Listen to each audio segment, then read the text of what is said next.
बिस्मिल्लाहिर्रहमानिर्रहीम, अस्सलाम वालेकुम, गुड मॉर्निंग। 24/9 में खुश आमदीद। मैं हूं आपके साथ सीमल हाशमी। अस्सलाम वालेकुम और मैं हूं अबूजर मुअज्जम। आप सब गुड मॉर्निंग। सीमल आपको गुड मॉर्निंग। उम्मीद करते हैं दिन आपका खैरियत से गुजरे। इसके साथ साथ जी वज़ीर आज़म इमरान खान के यानी कि एक उन्होंने जो मजमून लिखा और इसके साथ साथ एक इंटरव्यू जो अमेरिकी टीवी को दिया था वो बड़ा ज़ेर बहस रहा, अमेरिकी अड्डों के हवाले से हो या फिर वो इंटरनेशनल पॉलिटिक्स के हवाले से हो। लेकिन एक चीज़ हमने देखी कि जब उन्होंने ख़वातीन के हवाले से, जो पर्दे के हवाले से, जो ड्रेसिंग के हवाले से बयान दिया, उस पर बहुत ज़्यादा उन पर तनकीद भी हुई। बिल्कुल, बहुत तनकीद की गई। लेकिन कल एक अपडेट ये आई है कि उनके बहुत सी स्टेटमेंट्स को उसी इंटरव्यू के अंदर आउट ऑफ कॉन्टेक्स्ट लिया गया और पीटीवी ने बाकायदा इस पर उस टीवी चैनल से जवाब भी तलब कर लिया गया है कि उसकी एडिटिंग इस मद में की गई कि जो सियाको सबाक था किसी भी स्टेटमेंट का, चाहे विक्टिम ब्लेमिंग के हवाले से हो या इंडियन प्राइम मिनिस्टर मोदी के हवाले से हो, जो कि एडिट कर दिया गया। जी, मोदी के हवाले से जो उन्होंने बयान दिया था और बहुत सख्त बात की थी टेररिज्म के हवाले से और जो भारत कश्मीर में कर रहे हैं, तो उस टीवी ने ये किया कि उनके वो तमाम बातों को काट दिया गया, यानी कि एडिट कर दिया गया। अभी ऐसी खबरें आ रही हैं जी, और इस बात पर भी अब जवाब तलब किया गया अमेरिकी टीवी से और फिर जो खवातीन के हवाले से बयान था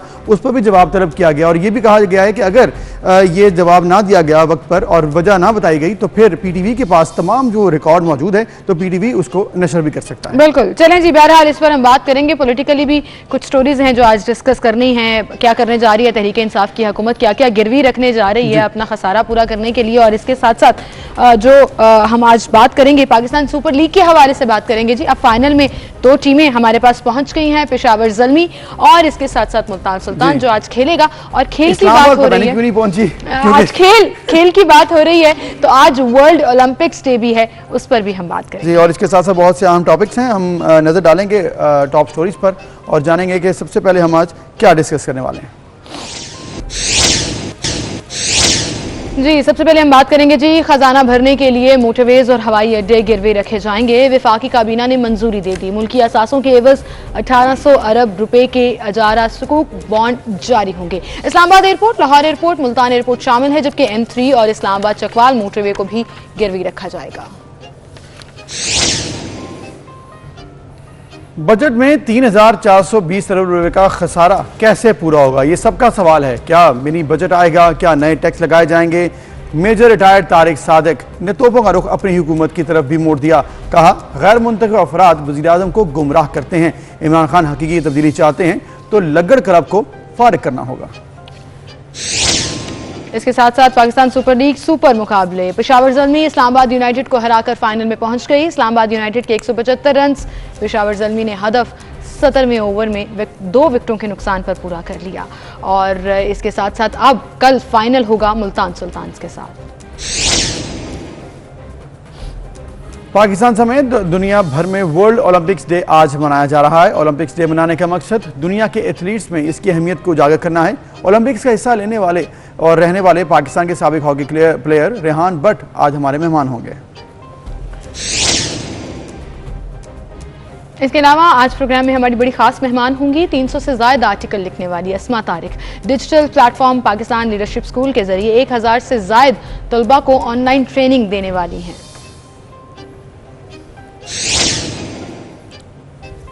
तो ये थी जी टॉप। और सबसे पहले जो कि हमने देखा कि ओवरऑल जब बजट सिमल पेश हुआ था तो यही सब सवाल करते थे कि जो डेफिसिट है, बजट डेफिसिट जो कि 3420 अरब का है, वो कैसे पूरा होगा। तो लगता है कि गवर्नमेंट ने प्लान बना लिया है और कर्जा इस तरह से IMF से तो नहीं लिया जा रहा, लेकिन एक और तरीकाकार अपनाया जा रहा है, वो है जी सकूक बॉन्ड्स का।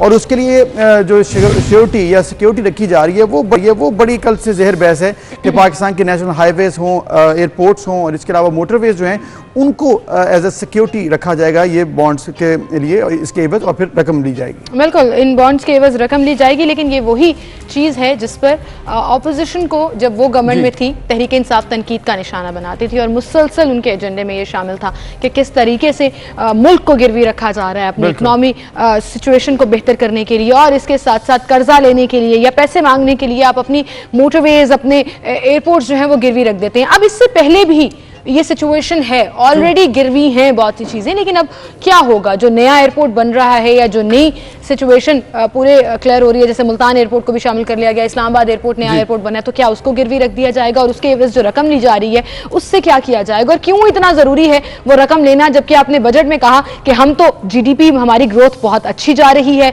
हम तो कोई नया टैक्स भी नहीं लगा रहे हैं और मुल्क तरक्की की तरफ जा रहा है। क्या मुल्क तरक्की करे तो आप अपनी चीजें और अपने मेगा प्रोजेक्ट्स गिरवी रख देते हैं? बिल्कुल, ये बहुत अहम सवाल है और तभी सभी पाकिस्तानी भी इसी वजह से परेशान हैं कि आखिर इसकी क्या ज़रूरत आन पड़ी है। अगर आपने कर्जा ही लेना है तो फिर कर्जा आप वैसे ही ले लें, क्योंकि अगर मजबूरी है, जिस तरह से IMF से या वर्ल्ड बैंक से आप लेते हैं, लेकिन अगर आप अपनी जो एसेट्स हैं उनको ही अगर आप रखवा रहे हैं एज ए सिक्योरिटी, तो ये बहुत बड़ा क्वेश्चन मार्क है।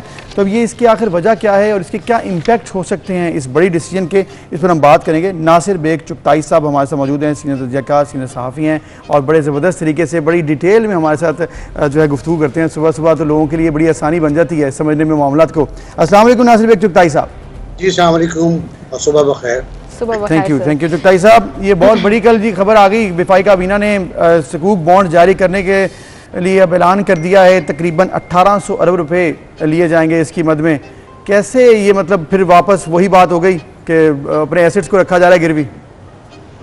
मैं पिछले दिन एक उर्दू क्लासिक पढ़ रहा था, अगर मैंने 1890 की लिखी हुई थी किताब की, एक अब्बा के ज़ख़ीरे से निकली थी, उसमें गिरवी का लफ्ज़ आया जी। तो मुझे पहले पता था गिरवी क्या होता है, लेकिन अंदाज़ा हुआ गिरवी होता क्या है कि वो आपके बर्तन भांडे तक बेच सकता है जो आपका सामान गिरवी रखता है, उसको इतने इख्तियारात तो नहीं, मतलब अपनी प्रॉपर्टी आप उसके हवाले कर देते हैं कि ये हमारी प्रॉपर्टी है, ये आपके हवाले, हमें पैसे देते हैं आपसे।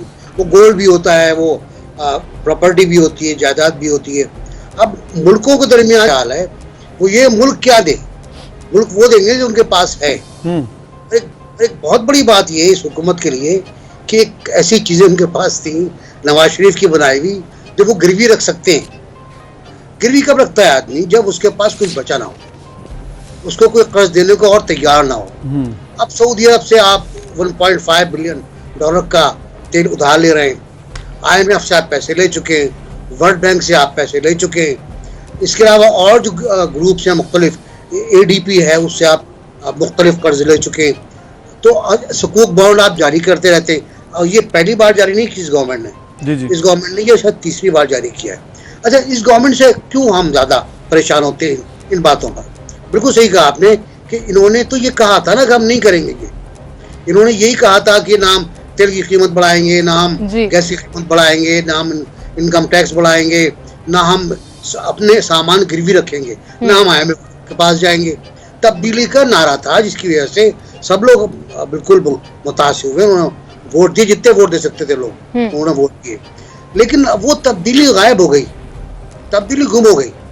तब्दीली गुम हो गई उन परिंदों में जो हिजरत करके पहुंचे PTI तक, और उन्होंने उस तब्दीली को गायब कर दिया।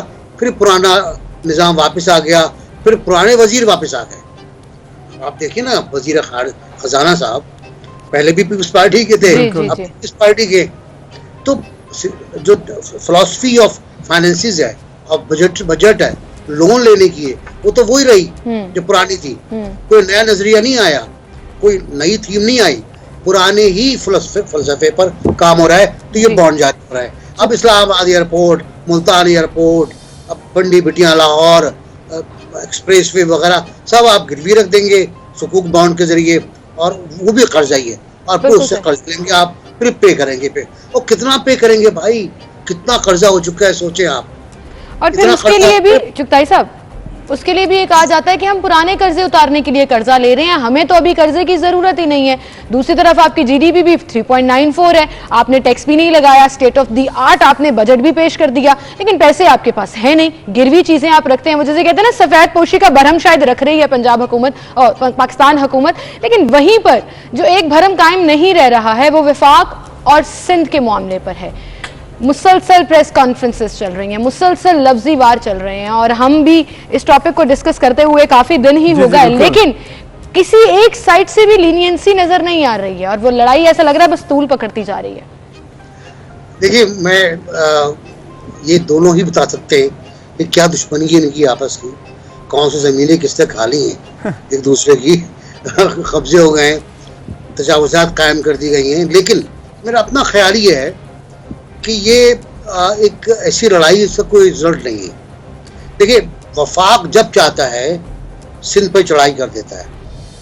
याद होगा, मैं तो गिनता रहता हूँ, फरोग नसीम का पहली बार आना सिंध और क्या नाम गवर्नर राज लगाएंगे, और 3 साल हो गए आज, हर महीने एक वजीर जाता है। इस महीने तो 4 वजीर आए, बिल्कुल, फवाद चौधरी समेत 4 वजीर आए, और चारों ने आके वो सुनाई कि अल्लाह देगा बंदा ले, लेकिन उनमें मीट बिल्कुल नहीं था।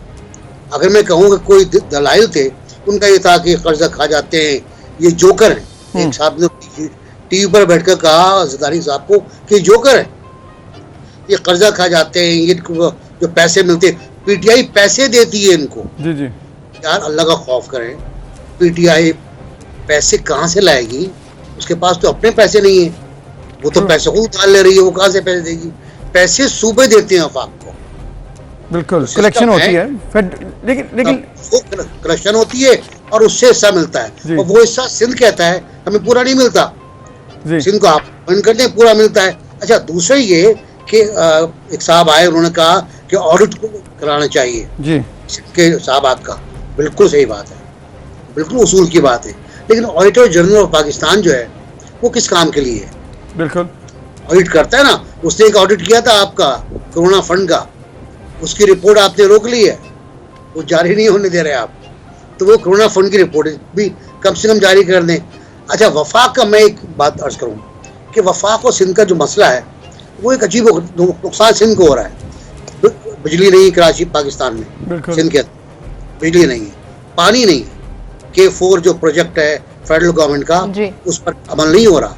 KE की जो मोनोपोली है, जो बदमाशी है मैं कहूँगा, वो ख़त्म नहीं हो पा रही। ग्रीन लाइन मंसूबा जो नवाज शरीफ छोड़ गए थे, जो 6 महीने का मंसूबा था, उसको 3 साल हो गए, वो मुकम्मल नहीं हुआ है। KCR कराची सर्कुलर रेलवे, उसके 2 डब्बे चला दिए आपने, सुप्रीम कोर्ट के कहने पर हमने पूरा कर दिया, वो पूरा नहीं हुआ है। कराची में आपने वादा किया था कि समंदर का पानी मीठा बनाने के लिए प्लांट लगाएंगे, वो आपने नहीं लगाया। तो कैरी ऑन कि पूरी नहीं हो पा रही हैं, और इसलिए मामला खराब हो रहे हैं। सही चुगताई साहब, आपने जैसे ये तमाम निशानदेही की है, बहुत बड़े इश्यूज हैं, एक फंड्स का इशू, दूसरा मैनेजमेंट का इशू, कि ये तमाम चीज़ें एलोकेटेड थी लेकिन उनको आप ग्राउंड रियलिटी में दिखा नहीं पाए हैं। अब ये जो डेवलपमेंट, ये तो मसले हैं। अब डेवलपमेंट जो हुई है, कल मुराद अली शाह साहब ने कल कहा है कि मैं गवर्नर साहब ने जो ख़त लिखा है उसको वेलकम करता हूँ, और ये भी उन्होंने कहा कि ज़्यादा वो नुमाइंदगी ना करें, वो सिंध के भी गवर्नर हैं तो उसको भी वो देखें। आपको लग रहा है कुछ बेहतरी आ सकती है आइंदा चंद महीनों में या चंद हफ्तों में, जिस तरह से ये ख़त व किताबत अब शुरू हो चुकी है, थोड़े से अब स्टेटमेंट्स बेहतर हुई हैं कल की अगर बात करें तो? देखिए, 6 या 7 खत तो लिखे हैं चीफ मिनिस्टर ने प्राइम मिनिस्टर को, NFC पर, पानी पर, बिजली पर, तमाम मसाइल पर, कोई जवाब नहीं आया। गवर्नर साहब एक खत लिखते हैं और लिख के चले जाते हैं सोमाली इलाकों में, वहाँ तफरी कर रहे हैं वो। मुराद अली शाह साहब को ये फिक्र नहीं है कि कराची का डेवलपमेंट उनकी जिम्मेदारी है, कराची की में ट्रांसपोर्ट उनकी जिम्मेदारी है, कराची में दीगर सहूलतें, और सिंध में पूरे ओवरऑल, नॉट कराची ओनली, पूरे सिंध को प्रोवाइड करना सहूलतें उनकी जिम्मेदारी है। NFC का मसला है, बिल्कुल है, मैं मानता हूँ, फेडरल गवर्नमेंट के वादे पूरे नहीं हो रहे। 1100 अरब डॉलर जो फेडरल गवर्नमेंट ने कहे थे वो कहाँ गए मुझे पता नहीं। इससे पहले 125 अरब आए थे, फिर 160 अरब आए थे, वो उनका कोई हिसाब नहीं। लेकिन सिंध बहरहाल वजीर आला सिंध उसके जिम्मेदार हैं कि काम करें। दोनों को अगर ये एहसास हो जाए कि काम करना है तो एक अच्छा मौका होगा। लेकिन यहाँ पे बड़ा लेकिन है कि सब अगले इंतखाबात की तरफ देख रहे हैं। बिल्कुल, 2023 के इंतखाबात, ये जो लोग आ रहे हैं ना वफाक से, हमलावर जो आ रहे हैं जी, आके प्रेस कॉन्फ्रेंस करते, लायानी बातें करते और चले जाते हैं। इसी तरह पीपल्स पार्टी वाले कराची में जो पुश कर रहे हैं, उनकी वजह, दोनों की वजह ये है कि कराची इस वक्त वेकेंट है, कराची में बड़ा गैप है इंतखाबात के लिए। PTI और MQM अपना भरम हो चुके हैं। पीपल्स पार्टी को ख्याल है इस बात का कि शायद वो 7-8 सीट निकाल सके। उसके लिए मैंने पहले भी कहा था आपसे, बाज़ इलाकों में उन्होंने काम किया है, तो काम शुरू किया। तो लड़ाई इसमें ही है कि कराची की जो MNA की सीट्स हैं वो कौन लेके जाएगा, और कितनी MPS की सीट्स कौन लेके जाएगा।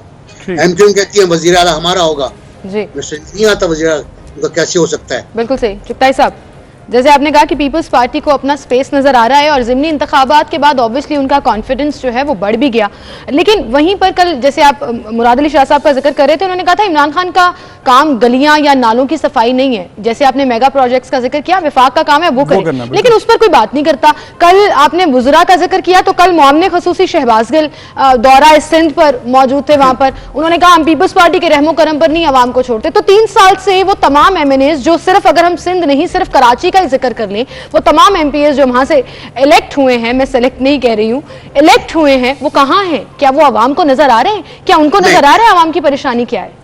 देखिए, मैंने आपको कई बार बताया कि कोई एमएनए, कोई एमपीए अपने इलाके में नहीं जा रहा है, ना जा पा रहा है, क्योंकि उन्होंने जो फंड हुकूमत ने उनको लोकेट किए थे वो खर्च ही नहीं किए अपने इलाकों में। असद उमर साहब आए थे अली जैदी के इलाके में 1 हफ्ते पहले, और वहाँ से वो खामोशी से वापस चले गए। पता नहीं क्या हो बेचारे के साथ, आई डोंट नो, खबर तक नहीं अखबारों के अंदर। तो वो वापस चले गए। इसके क्योंकि वजह क्या है? वजह ये कि किसी ने कोई काम नहीं कराया। सही वादे किए थे कि हम हुकूमत सिंध के मजबूर नहीं होंगे, हम काम कराएंगे, हाँ वो काम करके देंगे। तो अब तो वो गटर के ढक्कन जो लेके साहब घूमते थे वो भी नजर नहीं आते कराची से। कई एमपीएस कराची के और एमएनएस मुस्तकिल इस्लामाबाद में रह रहे हैं। एक फैसल वाडवा साहब थे, उन्होंने कब्जा किया हुआ मंदोखेल के अपार्टमेंट पर, पार्लियामेंट लॉजेस, बेचारा कंप्लेंट लेके दौड़ा फिर रहा है वो। तो वजह यह है कि खुद एमक्यूएम ने काम नहीं कराया, ठीक, खुद एमक्यूएम ने काम नहीं कराया। जो हुआ उसका रिजल्ट आपको मिल गया बल्कि। यही तो वो चीज है कि एक दूसरे की तरफ देखा जाता है, अवाम के मसाइल की नुमाइंदगी कौन करेगा और हल कौन करेगा ये किसी को नहीं पता। ठीक है, बहुत शुक्रिया। नासिर बेग चुगताई साहब हमारे साथ मौजूद थे, और ये बात बिल्कुल ठीक है कि जिसकी जिम्मेदारी है वो अगर वही निभा दे तो मामला हल हो सकते हैं। और इसके साथ साथ उन्होंने एक बड़ी इंपॉर्टेंट बात की है कि इलेक्शन की तैयारी हो रही है, और लग रहा है कि पंजाब की बहुत बड़ी जमात काफ लीग चौधरी परवेज़ इलाही साहब जो कि स्पीकर भी हैं, उन्होंने कल जरदारी साहब से मुलाकात की है लाहौर में। तो ये भी बातें हो रही हैं कि अब जो ये मुलाकातों का सिलसिला शुरू हो चुका है, और मतलब किस तरफ जाएगी बात के, वाकई इलेक्शन की तैयारी हो रही है। तो ये तमाम सियासी हल्के भी इस पर सवाल कर रहे हैं। बिल्कुल, इसी के साथ आगे बढ़ेंगे, आपको एक और खबर देंगे जी। घरेलू तशद्दुद की ममानियत और तहफ़्फ़ुज़ का बिल सेनेट में मंजूर कर लिया गया है। कुछ तो अच्छा काम हुआ, और ये बिल वज़ीर इंसानी हकूक़ शीरी मज़ारी ने ऐवान में पेश किया। जमात इस्लामी के मुश्ताक अहमद ने घरेलू तशद्दुद की ममानियत और तहफ़्फ़ुज़ के बिल की मुखालिफत की। और इसके साथ के बिल के हवाले से आपको बताएं कि बिल में तरामीम कायमा कमेटी और सेनेटर रज़ा रब्बानी की जानिब से पेश की गई थी। बिल खवातीन, बच्चों, बुजुर्गों, कमज़ोर अफराद के खिलाफ घरेलू तशद्दुद की ममानत और तहफ़्फ़ुज़ से मुतल्लिक़ है। और घरेलू तशद्दुद से मुराद जो इसमें कैटेगरी शामिल की गई हैं वो जिस्मानी, जज्बाती, नफ्सियाती, जिनसी और मुआशी बदसलूकी भी शामिल है। और घरेलू तशद्दुद से मुराद मुतासरा शख्स में खौफ पैदा हो या जिस्मानी और नफ्सियाती नुकसान हो। और ताज़ीरात पाकिस्तान के तहत आने वाले घरेलू जराइम की सज़ा ताज़ीरात पाकिस्तान के मुताबिक होगी, और मतन के मुताबिक घरेलू जराइम की सज़ाएँ 3 साल तक कैद, 1 लाख रुपए जुर्माना, और जुर्माना अदा न करने की सूरत में मजीद 3 साल कैद जो है वो भुगतना पड़ेगी। बिल्कुल, इसके साथ साथ अदालत में दरखास्त आने के 7 रोज के अंदर समात भी होगी। फैसला 9 रोज में होगा, और मुतासरा शख्स को मुश्तरका रिहाइश गाह में रहने का हक भी हासिल होगा। फिर तशद्दुद करने वाले शख्स को मुतासरा शख्स से दूर रहने के अहकाम भी जारी किए जाएंगे। तो ये बड़ी अच्छी एक डेवलपमेंट है जो कि अब हो चुकी है, और ये एक इंटरनेशनली स्टैंडर्ड है, एग्जिस्ट करता है। उसके मुताबिक इस मतन में ये भी दर्ज किया गया है कि तशद्दुद करने वाले शख्स को जीपीएस ट्रैकर पहनने की हिदायत की जाएगी, ताकि वो कहीं भाग ना सके, फरार ना हो सके, और पूरी अपनी इस हेयरिंग के दौरान वो मौजूद रहे, और उसके बाद डिसीजन। बहुत अच्छी डिसीजन ली है, और ये जो सेनेट का बिल पास भी हो गया और इसका इम्प्लीमेंट हो जाता है तो मेरे ख्याल में पाकिस्तान में बहुत बेहतरी आ सकती है। इसी के साथ एक ब्रेक लेते हैं, दोबारा हाजिर होंगे हमारे साथ।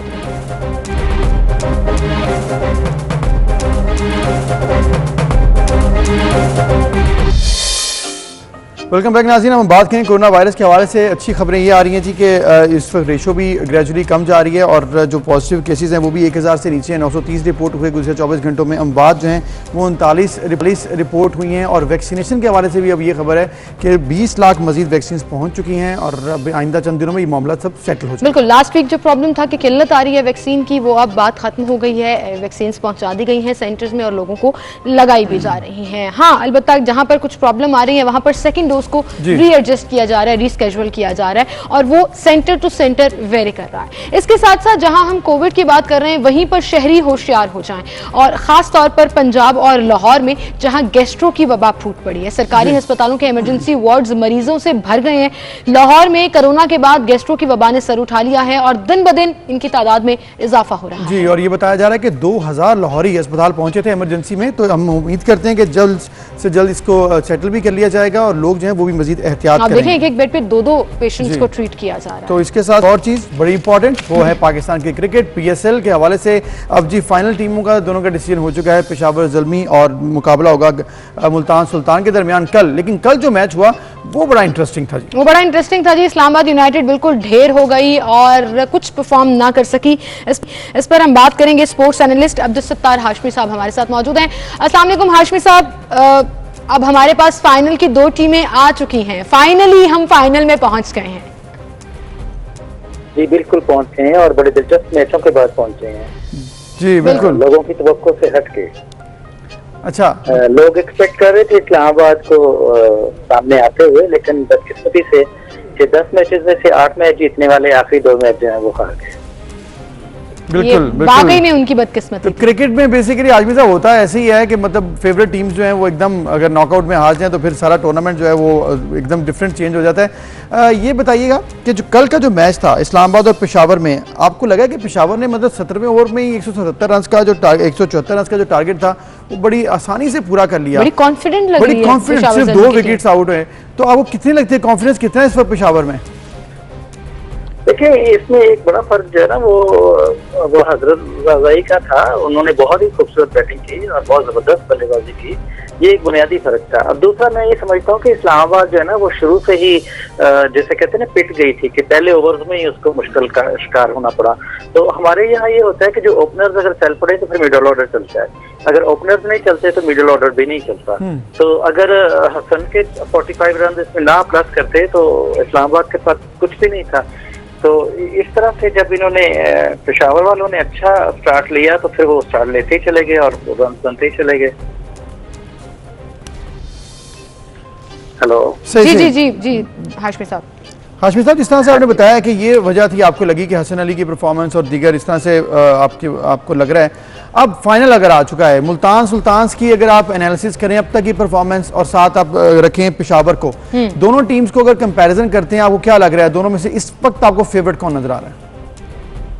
देखिए ये जो ग्रैंड फाइनल हो रहा है ना, इसमें रॉबिन हुड का जो किरदार है वो रिजवान ने अदा किया है। कि रिजवान जो है वो पहले मुल्तान सुल्तान के कप्तान नहीं थे तो उन्हें कप्तान बनाया गया और फिर शुरू के मैचेस जो हैं वो हारे हैं और उसके बाद फिर उन्होंने ऐसा मोमेंटम पकड़ा है कि उनको पकड़ा ही नहीं जा सका। और आपको शायद याद हो कि उन्होंने पेशावर रीजन्स की तरफ से नेशनल T20 कप भी जीता हुआ है।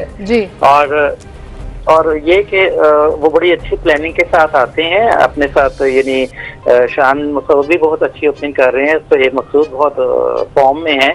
तो अगर आप टीम की कॉम्बिनेशन को देखें ना तो मेरा ख्याल है मुल्तान सुल्तान को एज हासिल है और आप ये कह रहे हैं कि फाइनल में वो ये एज जो है वो दिखाएंगे भी। बहुत शुक्रिया हाशमी साहब, आप हमारे साथ मौजूद थे।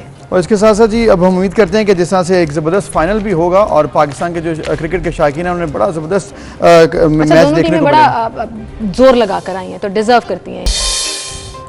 वेलकम बैक, एक बार फिर से आपको खुशामदीद कहेंगे। नाज़रीन, हमेशा हम स्पोर्ट्स की बात करते हैं, फिजिकल एक्टिविटीज़ की बात करते हैं जिससे ना सिर्फ सोसाइटी की फ्रस्ट्रेशन, डिप्रेशन और मेंटल हेल्थ को सुकून मिलता है, वहीं पर आपका एक हेल्दी सोसाइटी जो है वो भी परवान चलती है। लेकिन वहीं पर अगर आप डिफरेंट सेगमेंट्स ऑफ स्पोर्ट्स को प्रमोट ना करें और वो आगे ना जा सकें तो फिर आप उस पूरी चीज़ का कोई फ़ायदा नहीं रहता। बिल्कुल ऐसा ही है। और ओलंपिक्स दुनिया भर में एक ऐसी स्पोर्ट्स हैं जिसमें पूरी दुनिया से तमाम ममालिक जाते भी हैं और तकरीबन 3 स्पोर्ट्स हैं जिसमें वो लोग खिलाड़ी हिस्सा भी लेते हैं। इंटरनेशनल लेवल का इवेंट है जो कि सुपर ड्रीम होता है किसी भी एथलीट का। और अगले महीने जो है ये टोक्यो में अब ये इवेंट होने वाला है।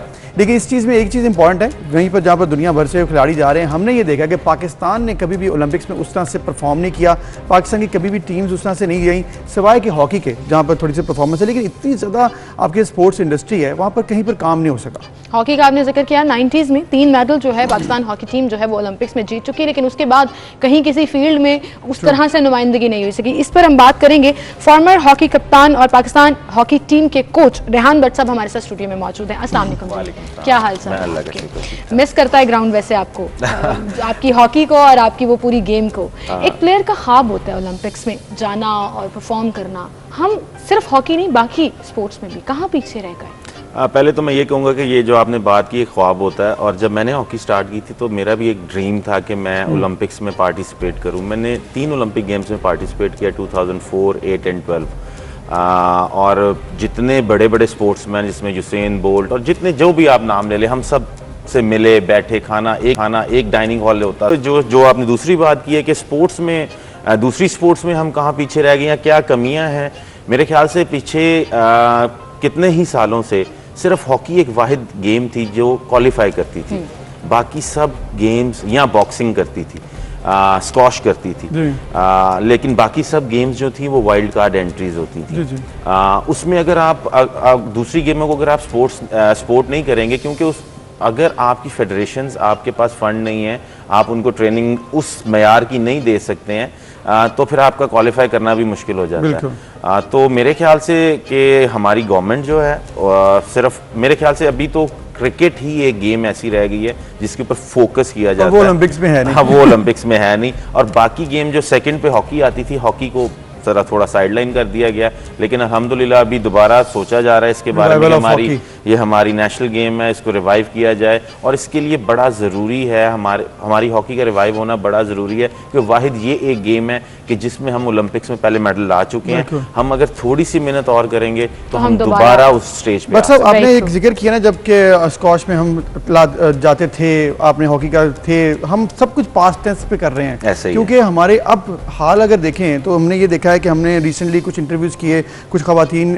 स्पोर्ट्स से मुंसलिक थी, मार्शल आर्ट्स है, फिर आप देखिए रेसलिंग है, फिर वेट लिफ्टिंग है और टेनिस, और बहुत सी गेम्स हैं जिसमें आप देख सकते हैं कि पाकिस्तान में बेपनाह टैलेंट है। ऐसा नहीं कि टैलेंट की कमी है, और फेडरेशंस भी मौजूद हैं। तो फिर क्या सिर्फ गवर्नमेंट की जिम्मेदारी है, कुछ फेडरेशंस की भी जिम्मेदारी होती है, कुछ इंडिविजुअल्स की भी जिम्मेदारी होती है कि वो अपने आप को आगे लेके जाएं? जी बिल्कुल, आपकी बात ठीक है, फेडरेशंस की जिम्मेदारी होती है, खाली गवर्नमेंट की नहीं होती। लेकिन फेडरेशन बेबस उस वक्त होती है कि जब आपको फंड्स चाहिए होते हैं। फंड्स के बगैर कुछ भी नहीं हो सकता। अगर प्लेयर खाएगा नहीं तो खेलेगा नहीं, अगर वो मेंटली सुकून में नहीं है, अगर उसको घर की टेंशन है, उसको ये पता है कि मेरा रोजगार कहाँ से चलना है, और फेडरेशन के पास पैसे ना हो, तो फिर बड़ा मुश्किल हो जाता है। ये एक टीम वर्क होता है। आप अगर एक टीम अच्छी बना के चलते हैं और पीछे से आपको फाइनेंशियल सपोर्ट भी होती है, तो कहीं ना कहीं रिजल्ट ज़रूर आ जाता है। लेकिन हमारा एक छोटा सा प्रॉब्लम ये भी है, मैं आपके चैनल के थ्रू ये ज़रूर कहना चाहूँगा कि हम लोग शॉर्टकट सोचते हैं। हम चाहते हैं 1 साल में रिजल्ट आ जाए, ऐसा नहीं होता। As a government, as a organization या प्लेयर्स? ऑर्गेनाइजेशन। अच्छा, ठीक। ऑर्गेनाइजेशन कि अगर आपने एक सेटअप किया है,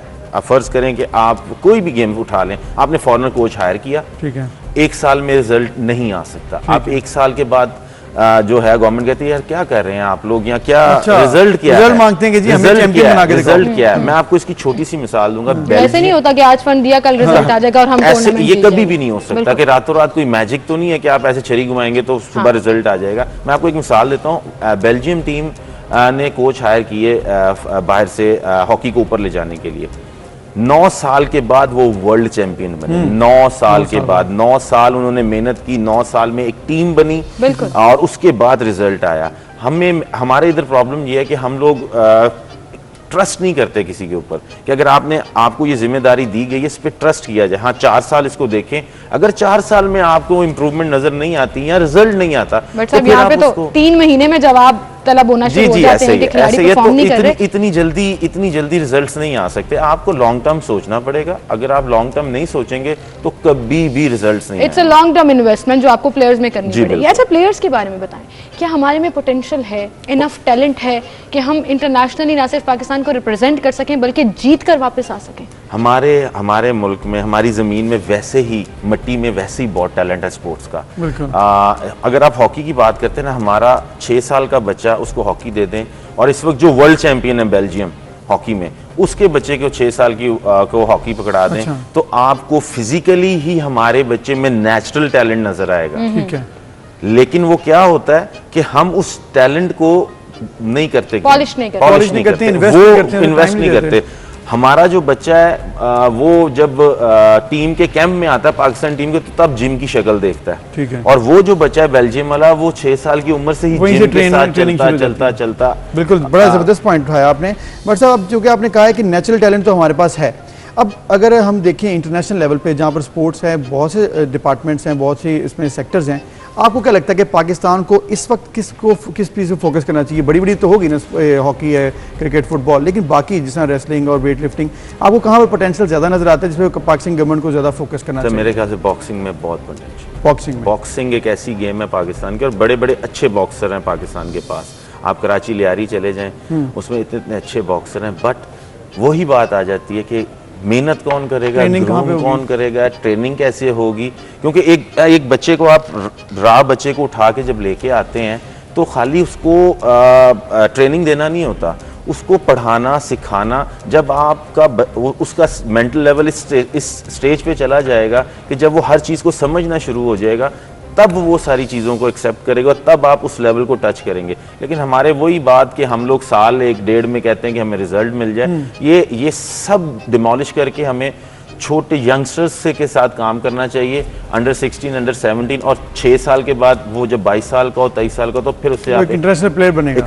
एक्सपेक्ट करें कि ये ओलंपिक में मेडल ले। बिल्कुल सही। अच्छा भट्ट साहब, अब मुझे ये बताएं कि आप टीम को कोच भी कर रहे हैं, टीम को देख भी रहे हैं, क्या कुछ सपोर्ट मिलना शुरू हुई है गवर्नमेंट की तरफ से, फंड्स या बजट की तरफ से? नेशनल और गेम है अगर अभी हमारी। कोई कोविड की वजह से तो वैसे टूर्नामेंट नहीं हो रहे हैं, जी। लेकिन अगर कोई आता है तो हमारा लेवल वहां पर क्या होगा? जी बिल्कुल, गवर्नमेंट सपोर्ट कर रही है अब, और हमारे जो प्रेसिडेंट है ब्रिगेडियर खालिद सजाद खोखर, उन्होंने बहुत ज़्यादा मेहनत की है ये फंड्स इकट्ठे करने के लिए, और वो अभी भी इसी चीज़ के पीछे हैं। हमारे सेक्रेटरी जो हैं आसिफ बाजवा साहब, वो बहुत ज़्यादा मेहनत कर रहे हैं इसके ऊपर, और इंशाल्लाह ताला जो भी नेक्स्ट इवेंट इंटरनेशनल आएगा उसमें पाकिस्तान पार्टिसिपेट करेगा इंशाल्लाह। अच्छा भट्ट साहब, आपने जिक्र किया कि इन्वेस्टमेंट हो रही है। एक चीज़ जो कि क्रिकेट से हॉकी को बड़े ना प्लेयर्स भी कंपैरिजन करते हैं और आवाम भी कंपैरिजन करती है, तो आपको लग रहा है कि उसी तरह जो पर मंथ की सैलरीज हैं, ABC कैटेगरी है, इस तरह भी जाएंगे हॉकी प्लेयर्स को?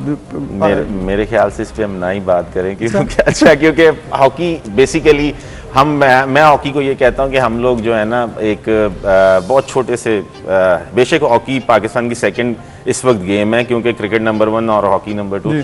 फर्क ये है कि खेलों को अगर 1 रुपया मिलता है तो क्रिकेट वालों को 100 रुपया। आप खुद ही कंपैरिजन कर लें, बहुत ज़्यादा इस पर काम करने की जरूरत है, इसका मतलब है। जी बिल्कुल बिल्कुल सही। लेकिन आई थिंक वहीं पर ग्रास रूट लेवल पर अगर हम स्कूल्स में छोटे बच्चों को प्रमोट करेंगे और उनके अंदर ये टैलेंट को निकालेंगे या लेकर आएंगे, तो और ज़्यादा इसको बूस्ट। बिल्कुल, जब तक स्कूल और कॉलेज में हॉकी दोबारा जिंदा नहीं होगी, तब तक यंगस्टर्स में एक जोश और जज्बा नहीं पैदा होगा। बिल्कुल। मेरे ख्याल से कि इसके ऊपर वर्क करना बड़ा जरूरी है। दूसरा, पाकिस्तान हॉकी फेडरेशन, मेरी बात भी हुई थी सेक्रेटरी जनरल से आसिफ बाजवा साहब से कि हम एक पाकिस्तान हॉकी फेडरेशन की एकेडमी लॉन्च करें जो अंडर 16 हो, और हमें स्कूल और कॉलेजेस की तरफ देखना ही ना पड़े, क्योंकि हम खुद ग्रास रूट लेवल से उनको ग्रूम करें, उनकी पढ़ाई भी कराएं। अंडर 13 भी होनी चाहिए, बल्कि 13 भी होनी चाहिए, लेकिन एक स्टेप है 16 का कि हम इसको 4 साल के अंदर एटलीस्ट कुछ तो अच्छा स्टार्ट हो। जी, जी, बिल्कुल। 16 से स्टार्ट हो और आहिस्ता आहिस्ता खुद ब खुद उसकी और basis इसके जो है वो लिए set बड़ा हो। जरूरी है जो फंड्स हैं, क्योंकि जब बच्चे 40 बच्चे या 35 बच्चे आप बिल्कुल रखेंगे, उनकी खाना पीना रहना उनकी और ट्रेनिंग, ये उनका वो सब ट्रेनिंग कुछ। सारी चीजें। बिल्कुल। बहुत बट साहब, important बहुत points। शुक्रिया आपका, आप Thank हमारे you, साथ thank you so मौजूद much। थे। ये And बड़े good luck important with the points हैं team। जी, और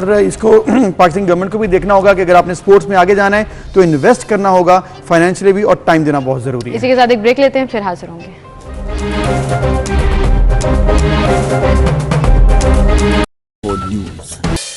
वेलकम बैक नाज़रीन, हम बात करेंगे इस वक्त अशिया खुरनोश के हवाले से, जो कि यूटिलिटी स्टोर्स पर दस्तयाब उस तरह से नहीं है जो कि आइडली होना चाहिए। यूटिलिटी स्टोर्स पर आटा, घी नायाब हो चुका है, और लाहौर के कई यूटिलिटी स्टोर्स पर दालों की भी शदीद किल्लत है। शहरी परेशान हैं, लंबी लंबी कतारें लगी हैं जी, और इस किल्लत ने शहरियों को ख्वार करके रख दिया। वो चाहे आटे का थैला हो, वो घी की थैलियां हो, या दालें हासिल करने के लिए मर्द व ख़वातीन या बच्चे हों जो घंटों इस गर्मी में कतारों पर लगने पर मजबूर हैं। बिल्कुल। और इसके साथ साथ शहरी किस कदर परेशान है, पहले हम आपको वो दिखाते हैं। गरीब आदमी को सिर्फ 3 चीज़ों की ज़रूरत है, आटा, घी, चीनी। वो तीनों चीज़ें या तो शार्ट होती हैं या मिलती नहीं। वो 170 रुपए का घी है और उसके साथ हमें 300-400 की चीज़ें लेनी। शॉर्ट है चीज़ें, चीनी नहीं मिली, उन्होंने कहा कल आके ले लें। कभी कभी जो होता है वो शॉर्ट होता है, लेकिन ये कि फिर वो कह देते हैं कि आप कल आके ले जाइएगा। नहीं सर, ये इधर से सामान सारा नहीं मिलता। जो जब भी आते हैं कि नहीं मिलता, तकरीबन मैं 3 हफ्ते से चक्कर लगा रहा हूँ। जब भी आते हैं ये कहते हैं अभी ख़त्म हुआ है। ना आता हूँ, ना घी ना चीनी मिलती।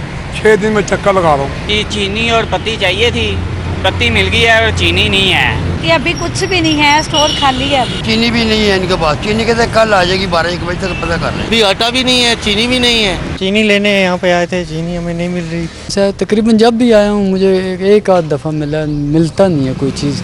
रोज़ाना चीनी के लिए चक्कर लगाना पड़ता है, चीनी भी और घी भी। इवन कि ऐसे जनरल स्टोर हैं जहाँ पे तो सामान के बगैर आपको ये चीज़ें देते भी नहीं और है ही नहीं है, अवेलेबल ही नहीं है। जिस वक्त भी आते हैं कहते हैं जी हमारे पास चीनी नहीं और घी नहीं, और होता भी नहीं है। ये आए चीनी लेने के लिए, चीनी नहीं मिल रही है, आटा नहीं मिल रहा है। यहाँ पे सर घी, आटा और चीनी का पता करने के लिए आया था, लेकिन स्टोर इंतजामिया कह रहे हैं कि काफ़ी अर्से कुछ भी नहीं आ रहा यहाँ पे। मैं अभी पूरे यूटिलिटी का चक्कर लगा गया हूँ, अंदर नहीं है, चीनी नहीं है। आज यही हफ्ता हो गया चीनी के लिए आ रहे हो, चीनी नहीं मिल रही है। कभी कहते हैं जी कल आएगी, कभी कहते हैं परसों आएगी। घी है, चीनी है, आटा है, कोई भी अवेलेबल नहीं है। और उनसे जो एम्प्लॉइज़ हैं इनके उनसे सवाल करें कि जब कब आएगा।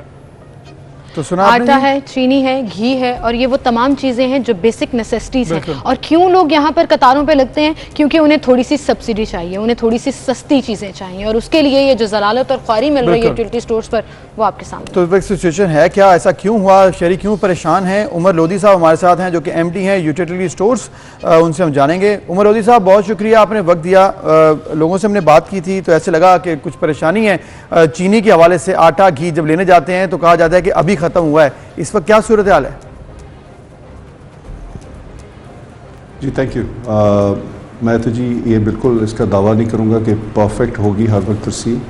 इसका एक बुनियादी वजह, प्लीज़ इस पे ज़रूर आप भी गौर कीजिए, और मैं कस्टमर्स को मैं तो पहले ही आउटसेट पे कह चुका हूँ कि थोड़ी बहुत ज़रूर होगी। देखिए हमारा प्राइस डिफरेंस बहुत ज़्यादा है। 170 रुपये का जो घी हम दे रहे हैं वो मार्केट में 240 से लेके 260 तक का वो सेल हो रहा है, और हमारे लिए इतने स्टोर्स नहीं हैं। चीनी अगर आप देख लीजिए, हम 68 रुपीज़ की चीनी है और मार्केट में 95, 90 या 100 से भी ऊपर है। आटा 800 रुपये, और मार्केट की जो प्राइस है वो 900, 1000 तक की भी जाती है। तो मैं इस यूटिलिटी स्टोर के लिए, I can speak for utility stores, कि हमारे लिए तमाम पूरी जो रिटेल यूनिवर्स है उसको कवर करना पॉसिबल नहीं है, क्योंकि प्राइस डिफरेंस इतना है।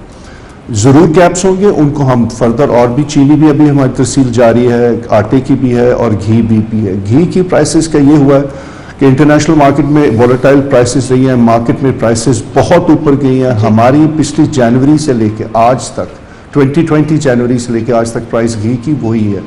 तो इसलिए ज़रूर होगा जी, डिमांड और सप्लाई का गैप है, और मैं ये भी नहीं दावा करूंगा कि जी गैप्स नहीं होंगे, ज़रूर होंगे। हमारी कोशिश पूरी है, लेकिन प्राइस डिफरेंशियल इतना होने की वजह से शायद हम लोगों की वो डिमांड पूरी नहीं कर सक रहे, लेकिन हम उस पर पूरा और भी अब जोर देंगे ताकि लोगों के लिए परेशानी का बायस ना बन सके। उमर साहब, जैसे आपने प्राइस डिफरेंस का जिक्र किया, दैट्स द बेनिफिट ना, जिसकी वजह से लोग आते हैं यूटिलिटी स्टोर पर कि वो अपने पैसे बचा सकें और मिनिमम अमाउंट में ये तमाम चीज़ें ले सकें। लेकिन आप वो डिसअपॉइंटमेंट लेवल चेक करें कि जब वो जाएं यूटिलिटी स्टोर, कतारों में लगें और काउंटर पर जाकर आपको पता लगे कि चीज़ खत्म हो गई है, अब आपको नहीं मिलेगी। तो आपने कहा डिमांड एंड सप्लाई का मसला रहेगा, सॉर्ट आउट करने का सोल्यूशन क्या है? कुछ तो इसमें हो सकता होगा ना कि लोगों को एटलीस्ट वहां पर फैसिलिटीज मिलती रहें, जो सब्सिडीज गवर्नमेंट ने अनाउंस की हैं वो उनको एक्चुअली उनके डोर स्टेप तक जाएं। जी, आपने शायद मेरे सब पहले जवाब पे गौर नहीं किया। देखिए हम एक दिन में एक स्टोर जो है वो 2 से 2.5 दफ़ा रिप्लेनिश हो रहा है। अब मेरे पास लेट्स से मैं जो ही आटे का ट्रक आके लगता है वो तकरीबन 1 घंटे से 2 घंटे में आटा ख़त्म हो जाता है। उसके बाद हम दोबारा सप्लाई करते हैं, या दूसरी दफ़ा या तीसरी दफ़ा दोबारा सप्लाई करते हैं। तो जितने बार आपका रिटेल पे लोग जा रहे हैं, जब उनको वहाँ 1000 रुपये का या 900 रुपये का आटा मिलेगा, वो हमारे पास तमाम की तमाम कितारें तो लगेंगी। एक और कितारें आपको इसलिए भी लग रही हैं, हमें मीडिया से, हम अगर कोविड को देखते हैं तो कोविड की अगर SOP फॉलो नहीं करते तो मीडिया हमें कहता है कि जी आप SOP फॉलो नहीं कर रहे। जब कितारें लगाते हैं तो फिर वो ये शिकवा किया जाता है जी आप कितारें लगवा रहे हैं।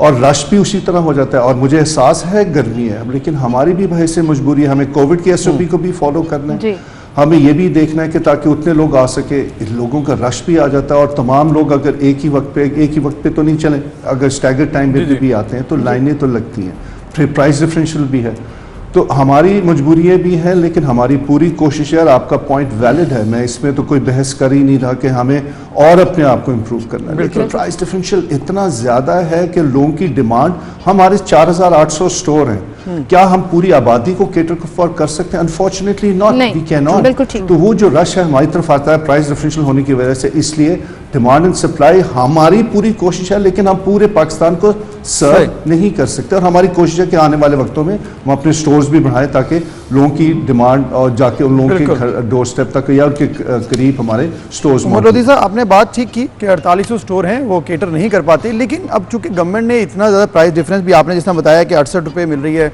मार्केट में ऑब्वियसली 90+ है, और दीगर भी आपने जो चीज़ें बताई सब्सिडी मिल रही है, तो गवर्नमेंट से आपकी, क्योंकि आप देख रहे हैं सब कुछ मीटिंग्स हुई हैं कि कुछ प्लान ऑफ एक्शन ऐसा बनाया जाए कि लोगों को पता है कि यहाँ पर चीज़ें सस्ती हैं लेकिन साथ मिल भी उस तरह से नहीं रही हैं, तो लोगों का ज़रा माइंड भी बने और पता हो कि आगे प्लान क्या है, कुछ इस बारे में बात हो सकी?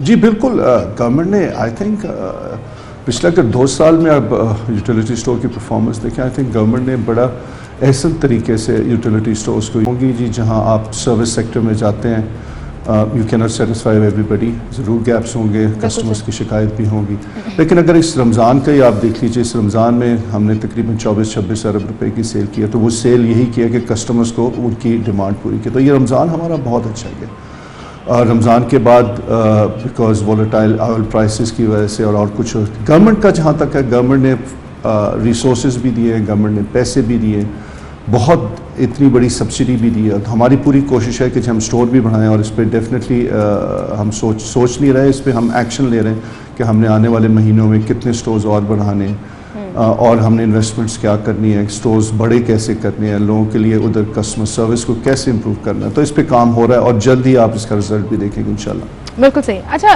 उमर साहब, ये बताइएगा कुछ इस तरह के स्टैट्स मौजूद हैं कि किसी एक महीने में कोई टाइम फ्रेम होता है जहां पर ये डिमांड का लोड बढ़ जाता है और उसमें सप्लाई कम होती है, ये ओवरऑल देखा जा रहा है? देखिए मैडम, पहले हमारे पास जो रश होता था वो हमारे पास रमज़ान में आता था, और गवर्नमेंट अगर आप पिछले कुछ साल 4-5 साल में चले गए तो सिर्फ सब्सिडी आया करती थी रमज़ान में जी। उसके अलावा सब्सिडी कभी भी नहीं होती थी। रमज़ान के माह में 30 दिन की सब्सिडी होती थी एंड दैट्स इट। बाकी अगर कुछ शायद एक आधा महीना बीच में, अव्वल तो रमज़ान में होती थी। ये पहली दफ़ा है कि जनवरी 2020 से लेके आज तक, आज हम जून 2021 में कंटिन्यूस सब्सिडी चल रही है यूटिलिटी स्टोर्स पे, और इसकी वजह से हम गवर्नमेंट ने और एक महीने का कुछ नहीं, अब हर माह में, रमज़ान में बहुत रश था, हर माह में हमारे पास रश आ रहा है, और इसलिए हमें अपनी तरसील को भी और बढ़ाया, हमने अपने वेयर हाउसेस को भी और बढ़ाया, और हमारी पूरी कोशिश है कि हम इसमें और भी अपनी सर्विस इंप्रूव करें, जिस तरह स्टोर बढ़ाने की डेफिनेटली ज़रूरत है, क्योंकि हमारा, ताकि हम अपने कस्टमर्स तक पहुँचें। बिल्कुल ठीक। मोदी साहब, गुड लक, और हम उम्मीद करते हैं कि ये जो प्लान ऑफ एक्शन बनाया है कि रिसोर्सेज भी बढ़ाएं और इसकी जो आवाम तक रसाई है वो भी बेहतर हो जाए, उम्मीद करते हैं जल्द हो जाएगा। बहुत शुक्रिया आपका।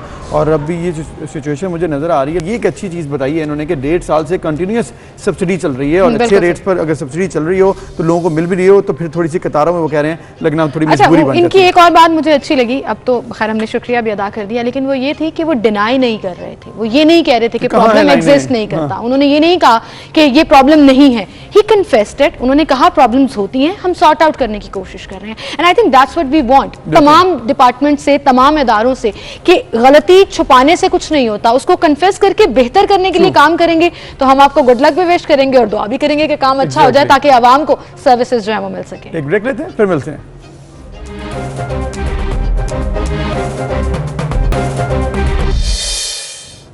Welcome back. एक बार फिर से आपको खुशामदीद कहेंगे। कराची में एक बहुत बड़ा मसला जो कई दिनों से चल रहा है वो है एंटी इंक्रोचमेंट ऑपरेशन। और मसला मैं इसलिए कह रही हूँ क्योंकि लोग प्रोटेस्ट कर रहे हैं और एंटी इंक्रोचमेंट ऑपरेशन जो है वो जारी है। और सुप्रीम कोर्ट के अहकामात की रोशनी में कराची के मुख्तलिफ इलाकों पर तजावुजात के खिलाफ ये ऑपरेशन जारी है, जो कि महकमा इंसदादे तजावुजात सेल को रेंजर्स और पुलिस एहलकारों की मदद दी जा रही है। बिल्कुल। हबीब मशीनी से कराची के आला-तीन shopping mall pavilion and club को मिसमार करने का सिलसिला भी जारी है। वहीं पर पवेलियन क्लब का गेट, सिक्योरिटी चौकी, दीवारें मिसमार कर दी गई हैं। फिर इसके अलावा इसमें यह भी कहा जा रहा है कि कई हफ्ते मजीद भी लग सकते हैं। और फिर गुजर नाला और अंगी नाला की बहाली का ऑपरेशन भी किया जा रहा है, तो यहाँ पर भी तजावुजात हटाई जा रही हैं। नेस्ला टावर के हवाले से भी आपने देखा होगा, सुप्रीम कोर्ट ने वाज़ेह अहकाम दिए कि इसको भी गिराया जाए। अब नेस्ला टावर एक मल्टी स्टोरी बिल्डिंग है, अपार्टमेंट बिल्डिंग है, वहाँ पर बहुत से रिहायशी भी रहते हैं। तकरीबन 99 ख़ानदान हैं जो कि इससे मुतासिर भी हो सकते हैं, लेकिन सुप्रीम कोर्ट के अहकाम के ऊपर ये मामला हो रहा है। वहीं पर ऑब्वियसली इसके हवाले से कुछ तहफ़्फ़ुज़ात भी शो हो रहे हैं, कुछ एहतजाज भी हो रहे हैं और कुछ ऐसे भी राय सामने आई है कि इसको रेगुलाइज किया जाए या फिर कुछ और तरीकाकार अपनाया जाए जिससे शहरी मुतासिर ना हो। बिल्कुल। और कल बिलावल भुट्टो जरदारी साहब ने बाकायदा ये अपील भी की है सुप्रीम कोर्ट से कि रेगुलराइज किया जाए या रिहायशियों के लिए कोई बीच का रास्ता जो है ऑल्टरनेट देखा जाए। इस पर हम बात करेंगे कि ये नेस्ला टावर कितने सालों से यहाँ पर मकीम है, क्यों बना है यहाँ पर, और लोग यहाँ पर कितने सालों से मकीम है, क्यों ये रेगुलराइज नहीं हो सका और क्यों ये इंक्रोचमेंट यानी कि तजावुजात की जद में आया या तजावुजात कहलाया गया इसको, उस पर हम बात करेंगे कि क्या SOPs को पूरा नहीं किया गया था। ऑनर नेस्ला टावर अबू बकर हमारे साथ मौजूद हैं, जो इस वक्त कैंप लगाया गया है रिहायशियों की जानिब से, प्रोटेस्टिंग कैंप, वहां पर वो मौजूद है। अस्सलाम वालेकुम अबू बकर साहब। वालेकुम अस्सलाम। बहुत शुक्रिया जी वक्त देने के लिए। नेस्ला टावर जहां पर खानदान रहते हैं, रिहायशी रहते हैं और जाहिर है वो प्रोटेस्ट कर रहे हैं कि उनका घर एंटी इंक्रोचमेंट ऑपरेशन की जद में आ जाएगा। कितने सालों से ये टावर यहाँ पर है और क्यों इसको रेगुलराइज नहीं कराया गया? जो SOPs हैं एक प्रॉपर चैनल से गुजरकर, वो क्यों नहीं पूरे किए गए? बिस्मिल्लाहिर्रहमानिर्रहीम। मैं आपके तवज्जुह से कुछ पैगाम पहुंचाना चाहता हूं। यहाँ पे 44 फैमिलीज यहाँ पे रोड पे बैठी हुई हैं पिछले 4 दिन से। चीफ जस्टिस साहब के ये ऑर्डर के लिए कहते हैं कि चीफ जस्टिस साहब से हम एक गुजारिश कर रहे हैं, अपील कर रहे हैं कि इस फैसले पे नज़रसानी की जाए और हमारे हक को देखा जाए और सुना जाए। सही। आपने कहा कि नज़रसानी की जाए, लेकिन नज़रसानी देखिए कि अब ये कहा जा रहा है कि इंक्रोचमेंट है, इसके पेपर्स जो हैं वो ठीक नहीं थे, दस्तावेज़ात जो हैं वो सही नहीं बनी हुई हैं, ये इंक्रोचमेंट की जद में आता है। अब इस पर जब सुप्रीम कोर्ट ने ऑर्डर दे दिए तो फिर नज़रसानी किस बात पे की जाए? आपने क्या अल्टरनेटिव दिया और वजह क्या बता? सर हमारी फाइल देखी जाए, हमें सुना जाए। हमने मुख्तलिफ इदारों से, तमाम इदारों से हमने NOCs लिए हैं, हमें सिंधी मुस्लिम सोसाइटी ने अलॉटमेंट की है और हमें नहीं इस पूरी पट्टी को की है। कबाबिश रेस्टोरेंट से लेके नासरा टावर तक सिंधी मुस्लिम सोसाइटी में जो प्लॉट्स आ रहे हैं सबको ये एक्स्ट्रा लैंड दी गई है। लेकिन चीफ जस्टिस साहब से हमारी यही अपील है कि गुजारिश है कि इस मसले को देखा जाए और ये लोगों को घर से बेघर ना किया जाए। अच्छा अबू बकर साहब, एक बड़ा सिंपल सा सवाल है जो शायद हम अपना सवाल आपको समझा नहीं पा रहे हैं या आपको जवाब उस तरह से नहीं बन पा रहा। ये तजावुजात की जद में आया क्यों? अगर आप कह रहे हैं कि आपके पास सारे क्लियरेंस सर्टिफिकेट्स हैं, तमाम इदारों से ये अप्रूव्ड है, तो फिर ये तजावुजात वाले सर्कल में कैसे आया? अदालत ने जो डिसीजन लिया वो तो सबूतों की बेस पर लिया। हमें लैंड डिपार्टमेंट सिंधी मुस्लिम सोसाइटी ने हमें ये जमीन अलॉट की है, तो सिंधी मुस्लिम सोसाइटी को बुलाया जाए और कहा जाए कि ये पेपर्स आपने इशू किए हैं, ये जमीन आपने अलॉट की है। 1958 में ये अलॉटमेंट हुई है, 1958 में हमारी पैदाइश से पहले की बात है। तो लिहाजा इन लोगों को बुलाया जाए कोर्ट में और सुना जाए कि इन्होंने ये जमीन कैसे अलॉट की और ये तमाम इदारों से NOCs कैसे इशू हो गई। सही सही। अब आपके मुताबिक जिसने वज़ीर-ए-आला सिंध ने भी कहा है कि सिंध हुकूमत ने नहीं बल्कि KMC ने इसकी मंजूरी दी थी और KMC ही इजाज़त देता है इस तरह के तमाम इशूज़ की। अब जब एक जगह को इजाज़त मिल गई, वहाँ पर लोगों ने रिहाइश बना ली, आपने वहाँ पर अपार्टमेंट खड़ा कर लिया, कुछ और भी बिल्डिंग्स आपके इर्द गिर्द हैं, अब आपने कहा है कि इस पर नज़रसानी की जाए। नज़रसानी के लिए कुछ तजावीज़ आपकी तरफ से आ रही हैं, कुछ रिहायशी क्या रहे हैं, क्या होना चाहिए? सर बिल्कुल, हम रिव्यू की फाइल कर रहे हैं, हम रिव्यू फाइल कर रहे हैं कि हमें सुना जाए, क्योंकि कुछ ये जो मिसअंडरस्टैंडिंग क्रिएट्स हुई है कि हमें ये कहा जा रहा है कि इंक्रोचमेंट है। इंक्रोचमेंट नहीं है, हमें ये सिंधी मुस्लिम सोसाइटी ने अलॉटमेंट की गई है इस प्लॉट की। बाकायदा हमारे पास सारे डॉक्यूमेंट मौजूद है, हमें देखा जाए, हमें सुना जाए। खुदा के लिए यहाँ पे बहुत लोग परेशान हो गए हैं और सब रोड पे बैठे हुए हैं।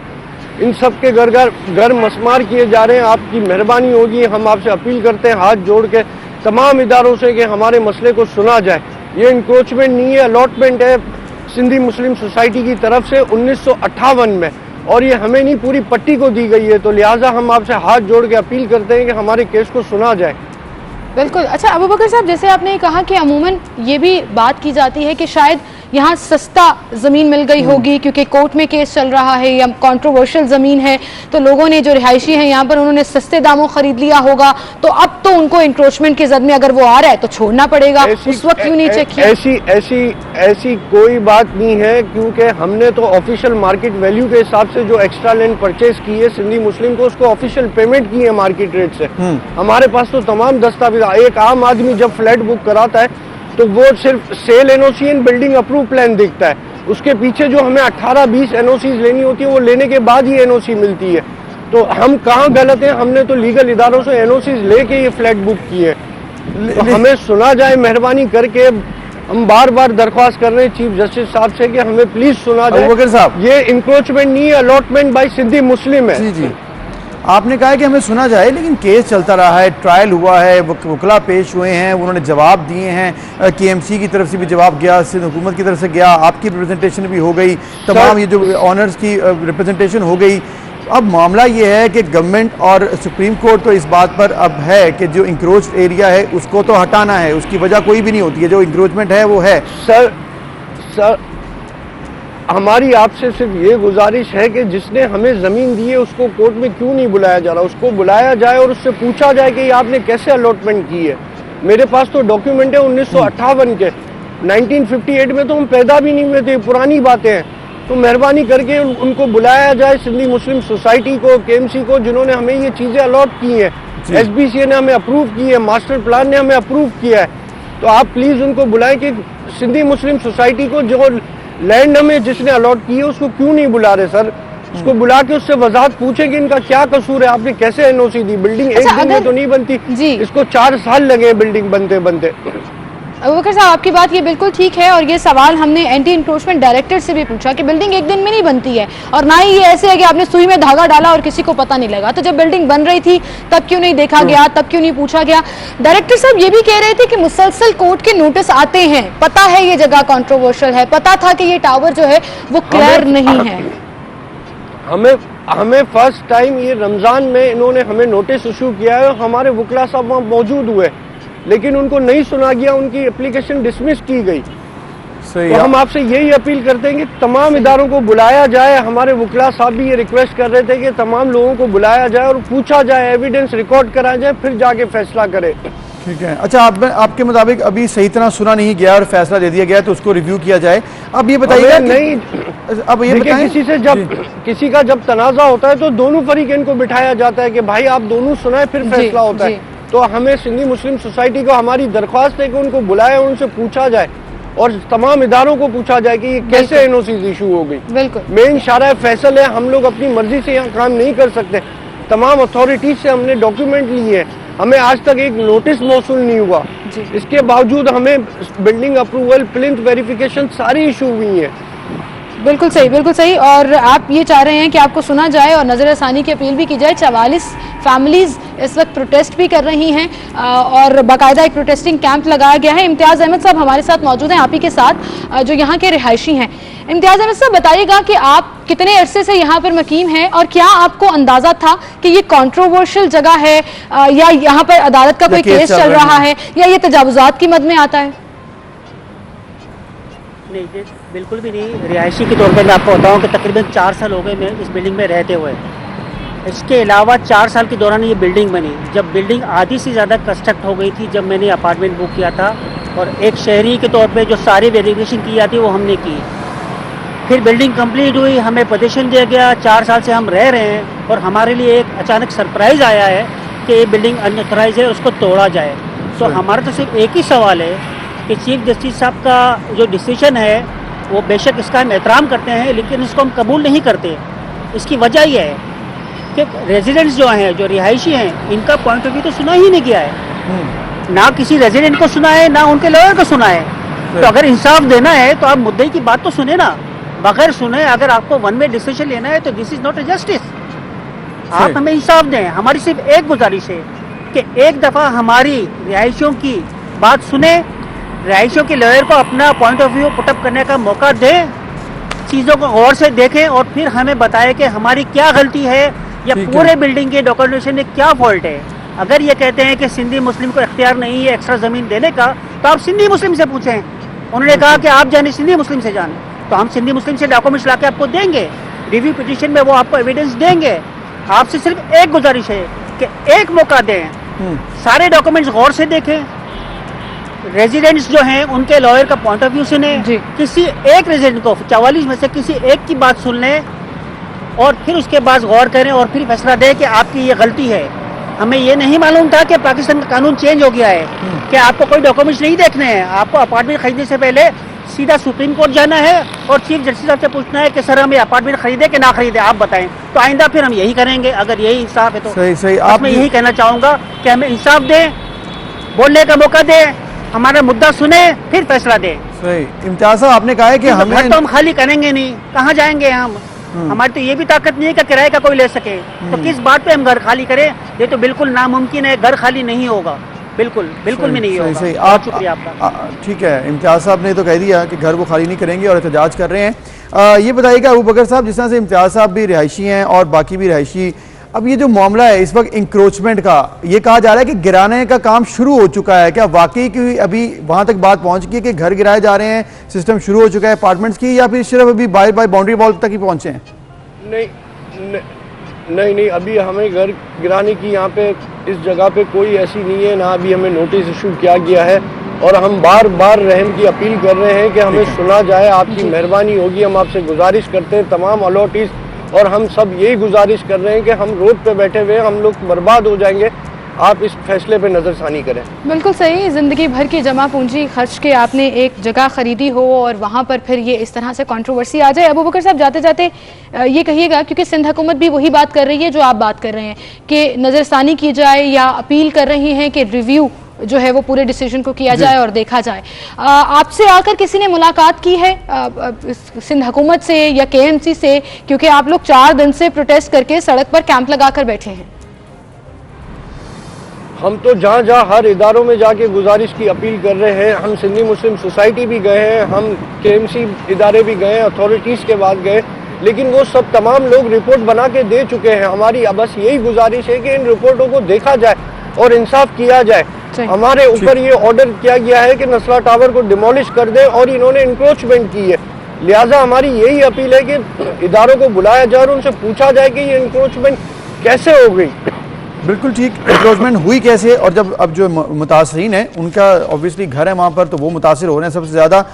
बहुत शुक्रिया आपका अबू बकर, और इम्तियाज़ साहब जो कि रिहायशी थे वो भी हमारे साथ थे। अबू बकर नस्ला टावर के, उन्होंने बताया कि हमारे पास सब डॉक्यूमेंट्स भी हैं, अगर डॉक्यूमेंट्स भी हैं KMC ने इजाज़त भी दी है, सिंध गवर्नमेंट भी यही कह रही है, और इसके अलावा ये अपील भी कर रही है कि रिव्यू की जाए, रेगुलराइज किया जाए या कोई और तरीका अपनाया जाए, क्योंकि इससे बहुत से लोग और उनकी इन्वेस्टमेंट्स और उनकी जमा पूंजी मुतासर हो सकती है। बिल्कुल, और जब वो दावा कर रहे हैं कि हमारे पास डॉक्यूमेंट्स हर डिपार्टमेंट के मौजूद हैं, तो फिर आई थिंक रिव्यू जो है वो अब करना है या नहीं करना है तो अदालत के ऊपर है, लेकिन वो अपील जो है वो दायर जरूर कर रहे हैं। बहरहाल एक ब्रेक लेते हैं, फिर हाजिर होंगे।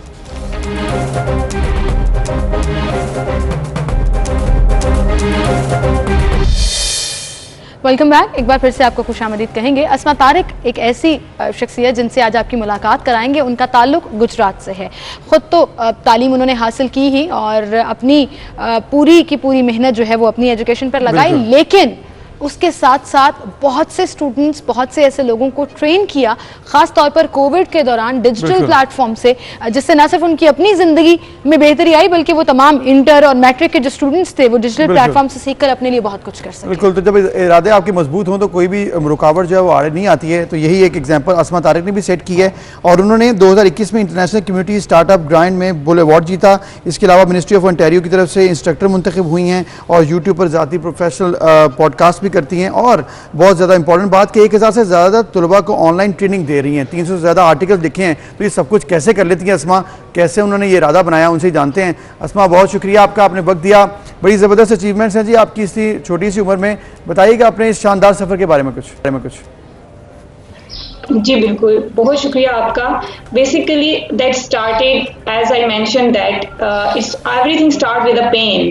तो हमारे यहाँ बच्चों को एक ही शौक होता है कि अच्छा डॉक्टर बनना है, दो आपके पास ऑप्शंस होती हैं, डॉक्टर या इंजीनियर का। सो मैं फेल हो गई थी उस एग्जाम में इस तरह से कि नहीं, दो तीन दफा कोशिश की बट नहीं सक्सेसफुल हुए। And that time was very, मेरे लिए वो बहुत पेनफुल था कि ऐसा लगता था कि अच्छा आप अब नाकाम हो गए। आप तो सब ऐसे देखते थे कि जैसे ये नालायक बच्चे हैं, पहले आप पोजीशंस लेने वाले बच्चे रहे हों और फिर एकदम से आप उसमें ना कर पाए, तो वो बहुत ही बुरा सिनेरियो होता है। फिर उसके साथ साथ मेरे फादर की डेथ भी हो गई, जिसने मुझे और ज्यादा थोड़ा सा पेन दिया, और वही पेन मेरी ड्राइव बन गया कि अब मैंने तो ये चीज फेस की है। हमारे यहाँ बेसिक इशू था कि अवेयरनेस नहीं थी। मुझे आज इस बात का रिग्रेट होता है, वो ये होता है कि अगर मुझे 4 साल पहले वो इंफॉर्मेशन मेरे पास मौजूद होती, वो अवेयरनेस मेरे पास मौजूद होती, तो मैं बहुत कुछ कर सकती थी। मैंने तब अन्नी डाल देनी थी अगर वो मुझे तब पता होता। मैं अब हूँ कि हम अपने बच्चों को जो है वो अवेयर करें। बिल्कुल सही बात कह रही हैं आप, कि करियर में जो आपने ड्रीम किया हो वो आप अचीव ना कर सकें तो आपके लिए बड़ा एक डिप्रेसिंग पॉइंट होता है। और ये वो टीनेज होती है जिसमें आपको ट्रेनिंग की भी जरूरत होती है और आपको एक पाथ दिखाने की जरूरत होती है। तो आप जिन स्टूडेंट्स को ट्रेनिंग दे रही हैं उनको क्या सिखाती हैं, क्या टॉपिक होता है डिस्कशन का, और स्टूडेंट्स का उसमें फिर बाद में रिजल्ट या आउटकम क्या रहता है? एक्चुअली पहले अगर हम स्टार्ट करें कि हम क्या होता है, ये पूरे एक 5 से 6 हफ्ते का पूरा मॉड्यूल होते हैं जिसमें हम सैटरडे संडे क्लासेस कंडक्ट करते थे और हर क्लास हमारी 3 से 4 घंटे के ऊपर मुश्तमिल होती है। अब इसमें हम लोग जो स्टार्ट करते हैं, स्टार्ट हम माइंडसेट से करते हैं, यानी हमने पर्सनल ग्रूमिंग की सारी चीजें उसमें ऐड करते हैं। उसमें माइंडसेट क्या है, आपने किस तरह से प्रॉब्लम सॉल्विंग एटीट्यूड क्या है, आपने किस तरह से रिस्पॉन्ड करना है, बिहेव करना है। पहले तो आपने अपने ऊपर काम करना है। अब आपने जो अपने ऊपर काम कर लिया, अब आपने प्रोफेशनली किस तरह से बिहेव करना है, प्रोफेशनली हम किन चीजों का ख्याल रखना है, हमें टीम के साथ किस तरह से काम करना है, कोलैबोरेशंस किस तरह से करनी है, नेटवर्किंग कैसे बिल्ड करना है। एंड विद दैट हमारे जो लास्ट मॉड्यूल्स होते हैं उसमें हम उन्हें ऑनलाइन अर्निंग का सिखाते हैं और उसके साथ साथ अगर ऑनलाइन ना भी हो, traditional, there are lot of traditional ways, practice के साथ हर एक मॉड्यूल के साथ उनके टास्क होते हैं जो उन्हें प्रैक्टिकल परफॉर्म करने होते हैं। और आउटकम मेरे अपने स्टूडेंट्स मुझसे ज्यादा अचीवमेंट्स ले चुके हुए हैं। व्हेन दे सेड कि हमारा अमेरिका में पब्लिश हो चुका है, हमारा अमेरिकन पब्लिशर के साथ हमारी बुक पब्लिश हो रही है। एक 13 साल की हमारी बच्ची है, उसने बुक पब्लिश रिसेंटली की है। तो इसी तरह ये जब अचीवमेंट्स हम सुनते हैं तो आपको बहुत खुशी होती है कि वो आपसे ज्यादा अचीवमेंट, आपसे ज्यादा बेहतरीन काम कर रहे हैं। जबरदस्त जी अस्मा, बड़ी जबरदस्त बात आपने की है कि आपको खुशी हो रही है कि आपके स्टूडेंट्स आपसे ज्यादा इस वक्त अचीव कर रहे हैं। अब आगे क्या टारगेट्स हैं, क्या मजीद अचीव करना है, क्योंकि आपने तो वाकई बहुत कमाल कर दिखाया अब तक। अभी बहुत अभी हमारे पास इतनी अवेयरनेस नहीं है। अभी टारगेट बहुत बड़ा है और रास्ता भी बहुत लंबा है। हमें बहुत सारे बच्चों को अवेयर करना है। आई एम हैप्पी कि अभी अवेयरनेस हो रही है, लेकिन जो बैकवर्ड एरियाज हैं, जो दूर दराज के इलाके हैं, वहाँ पे अभी भी लोगों को नहीं पता। यूनिवर्सिटीज में मेरे अपनी फेलोज बहुत सारे होते हैं, मास्टर्स के बच्चे भी बेसिक अवेयरनेस में लैक कर रही है। तो मेरा ये मिशन है कि हम जितनी इस अवेयरनेस को आगे पहुंचाए, जितना लोगों को ग्रूमिंग करें, जितना उनको करें उतना कम है। तो अभी आगे भी यही टारगेट है कि हम, ये नंबर बहुत थोड़ा है, इस नंबर को बहुत ज्यादा एनहांस किया जाए, ट्रिपल बहुत बड़ा किया जाए ताकि हम सब एम्पावर हों। बिल्कुल सही। अस्मा, आपका इंटरनेशनल एक्सपीरियंस कैसा रहा? आपने बांग्लादेश में भी कैंप में ट्रेनिंग दी, फिर आपने रोहिंग्या में भी जो रिफ्यूजी कैंप है उसमें भी किया, तो वो एक्सपीरियंस आपका कैसा रहा? Actually it's all very wonderful, क्योंकि हमने अमेरिकन के साथ भी काम किया, हमने ब्रिटिश के साथ भी काम किया, कैनेडियन के साथ भी, जैसे बांग्लादेश के साथ। The one thing that I realize, we all are same. मुझे तो कोई ऐसा डिफरेंस नहीं लगा कि आपने अपने, और इनफैक्ट जो सबसे अच्छी चीज मुझे लगी कि मुझे अपने लोगों की और अपने इलाकों की कदर ज्यादा हो रही है। जितना आप उनके साथ कनेक्ट करते हैं तो आपको लगता है कि हम ज्यादा खालिस हैं, हमारे लोग ज्यादा खालिस हैं, हमारी चीजें ज्यादा प्योर हैं। तो आप ज्यादा अपनी मिट्टी के साथ जुड़ते हो, जितना आप उसको देखते हो, जितना एक्सप्लोर करते हो। सही। अस्मा, आपने कहा ना कि जिस तरह से आपका टारगेट बहुत बड़े हैं और आप अचीव भी करना चाहती हैं, कुछ प्रॉब्लम जो आपको लगती हैं हो, क्योंकि डिजिटल वर्ल्ड है, उसमें कुछ पाकिस्तान में क्या इश्यूज हैं जिस पे आप निशानदेही करना चाहें? एक्चुअली अभी तक हम एक्सेप्ट नहीं कर रहे हैं। आपको पता होगा कि हमारा अभी तक निज़ाम भी सारा दफ्तरी, हमारी एजुकेशन है, सब कुछ ऑनलाइन चला गया है। कंप्यूटर, इवन कंप्यूटर की जो चीज़ें होती हैं वो भी रजिस्टर्स के ऊपर हम लोग नोट करते हैं, तो हमारा डाटा अभी भी रजिस्टर्स के ऊपर है, जो कि किसी वक्त भी डिस्ट्रॉय हो सकता है। उसको नुकसान। तो हम अभी तक एक्सेप्ट नहीं कर रहे हैं कि डिजिटल वर्ल्ड एक्चुअली जरूरत एक बन चुका है, अब ये पक्का है, अब आप इसके अलावा कोई ऑप्शन नहीं है हमारे पास, हमें इसको एडमिट करना ही होगा। ये थोड़ा सा एक प्रॉब्लम है, एक्सेप्टेंस अभी इतनी रेशियो नहीं आ रही, लोग अभी इतना एक्सेप्ट नहीं कर रहे हैं। This is the main issue. Hope so के with the passage of time ये एक्सेप्टेंस बढ़े और हम इस चीज को अंडरस्टैंड करें कि ये ऑप्शन एक बेहतरीन ऑप्शन है कि आप जहाँ कहीं भी हैं, आप अपने चाहे आपके अगर आपके पास एक लैपटॉप है, एक फोन है, मैंने ब्रोकन फोन से स्टार्ट किया था, आपके पास कुछ भी अगर आप इंटरनेट के साथ स्टार्ट कर सकते हैं, आप कहीं भी कनेक्ट कर सकते हैं। तो मैं तो ये समझती हूँ कि हमारी गवर्नमेंट को जो है वो ज्यादा इंस्टीट्यूशन बनाने से ज्यादा इंटरनेट की फैसिलिटी के ऊपर काम करना चाहिए। Very true Asma, thank you so much for being, good luck for your future, कि आप इस चीज को कंटिन्यू रखें और ज्यादा से ज्यादा लोगों को ना सिर्फ ट्रेन करें बल्कि इसकी अवेयरनेस भी। बिल्कुल, इसके साथ साथ एक चीज बहुत इंपॉर्टेंट कि डिजिटल वर्ल्ड है, इसको एक्सेप्ट कर लेंगे जितना जल्दी उतना ही आपका फायदा होगा। प्रोग्राम का वक्त खत्म हो चुका है, इंशाल्लाह कल मिलेंगे, अपना ख्याल रखिएगा, अल्लाह हाफिज।